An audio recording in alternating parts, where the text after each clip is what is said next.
may bahagyang ginhawa noong Hunyo matapos bumagal ang inflation rate. Pero di pa rin ganap ang saya ng mga consumer dahil sa taas ng singil sa kuryente. Yan ang agenda report ni Che Sulit.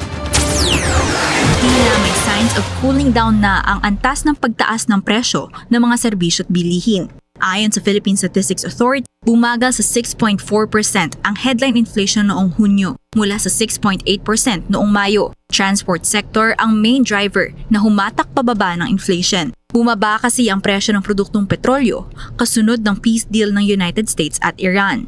Gayunpaman, patuloy ang dagdag bawas sa presyo ng langis sa global markets dahil sa geopolitical uncertainties. Sinabi ni National Statistician at PSA Undersecretary Claire Dennis Mapa, makikita na may downward trend ang inflation, pero mahigpit pa ring binabantayan ang ongoing risks. Dagdag niya, posible pa ring makaapekto sa lagay ng ekonomiya ang umiiral na tensyon sa Middle East sa mga susunod na buwan. Una, yung items related to transport. Elevated pa rin siya but it's lower than the previous 2 months, particularly nung April na talagang nag-spike. Yun kasi yung ating main contributor noon. That's in a way that's good news. So of course I understand medyo yung external factors may volatility pa rin.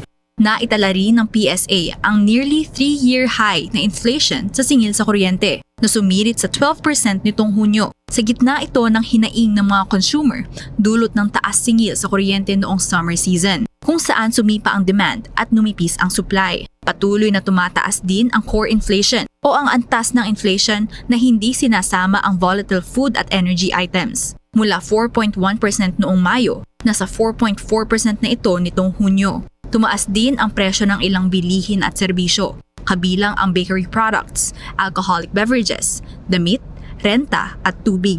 Maging ang gastusin sa health at education, kasunod ng pagbubukas ng panibagong school year. Pasok ang June 2026 inflation print sa 6 to 7% forecast range ng Bangko Sentral ng Pilipinas. Ayon sa Department of Economy, Planning and Development, tila may improvement na sa global conditions kaya pababa na ang trend nito. Pero giit ni DepEd Secretary Arsenio Balisacan, kailangang panatilihing mabagal at stable ang inflation. Makakamit ito sa tulong ng stronger food production, more efficient supply chains, at mas matibay na climate resilience. Para sa agenda, Che Sulit, Billionaire News Channel. Manatiling nakatutok sa Billionaire News Channel. Sumubaybay sa aming social media accounts at mag-subscribe sa aming YouTube channel para sa mga eksklusibong balita at storya.